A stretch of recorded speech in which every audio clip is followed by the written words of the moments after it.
അതേസമയം നിലമ്പൂർ ഉപതെരഞ്ഞെടുപ്പ് ഫലം മറ്റന്നാൾ വരാനിരിക്കെ പി.വി. അൻവർ പിടിക്കുന്ന വോട്ടുകളാണ് LDF-നെയും UDF-ന്റെയും പ്രതീക്ഷയും ആശങ്കയും. തനിക്ക് ജയിക്കാനായില്ലെങ്കിലും UDF സ്ഥാനാർത്ഥി വിജയിക്കട്ടെ എന്ന നിലപാടാണ് ഇന്ന് അൻവർ സ്വീകരിച്ചത്. പോളിംഗിന്റെ അന്തിമ കണക്കുകൾ പുറത്തു വന്നിട്ടും LDF-നും UDF-നും കൃത്യമായിട്ട് എത്ര ഭൂരിപക്ഷം കിട്ടുമെന്നോ എന്തായിരിക്കും ഫലമെന്നോ പറയാൻ കഴിയാത്തതിൻ്റെ ഒരേ ഒരു കാരണം പി.വി. അൻവറാണ്. പി.വി. അൻവർ എത്ര വോട്ടുകൾ നേടുമെന്ന് ഇപ്പോഴും ഇരു മുന്നണികൾക്കും വ്യക്തമായ ധാരണയില്ല. അൻവറിന് ലക്ഷ്യമിട്ട വോട്ടുകൾ ലഭിക്കുമോ എന്നുള്ളതാണ് കണ്ടറിയേണ്ടത്. പോത്തുകല്ല്, കരുളായി, അമരമ്പലം തുടങ്ങി LDF-ന് ആധിപത്യമുണ്ടെന്ന് അവർ കരുതുന്ന മേഖലയിൽ അവിടെ അൻവറിന് വോട്ട് ലഭിച്ചു കഴിഞ്ഞാൽ അതിൻ്റെ നേട്ടം UDF-നായിരിക്കും ഉണ്ടാവുക. അതുപോലെ തന്നെ വഴിക്കടവ്, മൂത്തേടം, എടക്കര, ചുങ്കത്തറ തുടങ്ങി UDF ലീഡ് നേടുമെന്ന് കരുതുന്ന മേഖലകളിൽ അൻവർ വോട്ട് പിടിച്ചാൽ അതിൻ്റെ നേട്ടം LDF-നും ലഭിക്കും. അതുകൊണ്ട് തന്നെ ഏത് മേഖലകളിൽ നിന്നായിരിക്കും അൻവറിന് കൂടുതൽ വോട്ടുകൾ കിട്ടുക എന്ന് അറിയാനാവാത്തത് ഇരു മുന്നണികളെയും ഒരുപോലെ ആശയക്കുഴപ്പത്തിലാക്കുന്നുണ്ട്. അൻവറാകട്ടെ തനിക്ക് ജയിക്കാൻ കഴിഞ്ഞില്ലെങ്കിൽ UDF സ്ഥാനാർത്ഥി ജയിച്ചോട്ടെ എന്നാണ് പരോക്ഷമായി പറഞ്ഞു വെക്കുന്നത്.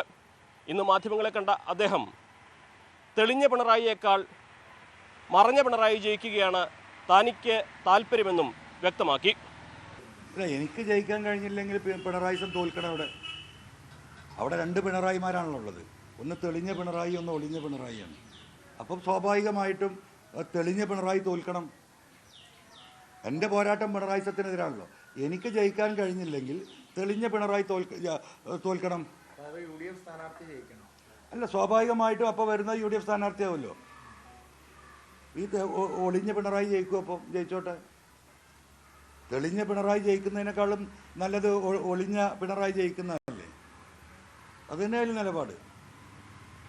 പി.വി. അൻവർ നേരത്തെ പറഞ്ഞിരുന്നത് 75,000-ഓളം വോട്ടുകൾ നേടുമെന്നും 25,000-ലേറെ വോട്ടിന് ഭൂരിപക്ഷത്തോടെ വിജയിക്കുമെന്നുമാണ്. പക്ഷേ അവസാന കണക്കുകളിലേക്ക് വരുമ്പോൾ അൻവറിൻ്റെ ക്യാമ്പും ലക്ഷ്യമിടുന്നത് 15,000-നും 20,000-നും ഇടയിലുള്ള വോട്ടുകളാണ് എന്ന് തന്നെ വേണം കരുതുവാൻ. മികച്ച ഒരു കഴിവ് തെളിയിക്കാൻ കഴിയുന്ന തരത്തിലുള്ള വോട്ടുകൾ നേടി UDF-ലേക്ക് മടങ്ങിയെത്തുക എന്ന് തന്നെയാണ് അൻവർ ലക്ഷ്യമിടുന്നത്. ഷൗക്കത്തിൻ്റെ ഭൂരിപക്ഷവും അൻവർ നേടുന്ന വോട്ടുകളുമാകും ഇതിൽ നിർണായകമാവുക. അൻവർ ഏതെല്ലാം മേഖലകളിൽ നിന്ന് എത്രയെല്ലാം വോട്ടുകൾ നേടുമെന്ന കാര്യത്തിൽ ഇപ്പോഴും അനിശ്ചിതത്വവും നിലനിൽക്കുന്ന സാഹചര്യത്തിൽ നിലമ്പൂർ തെരഞ്ഞെടുപ്പിൻ്റെ ക്ലൈമാക്സ് എന്താകുമെന്നത് കണ്ടു തന്നെ അറിയണം. അഖിലോട്ട് പറയ്ക്കൊപ്പം CB അനുമോദ്, ന്യൂസ് 18.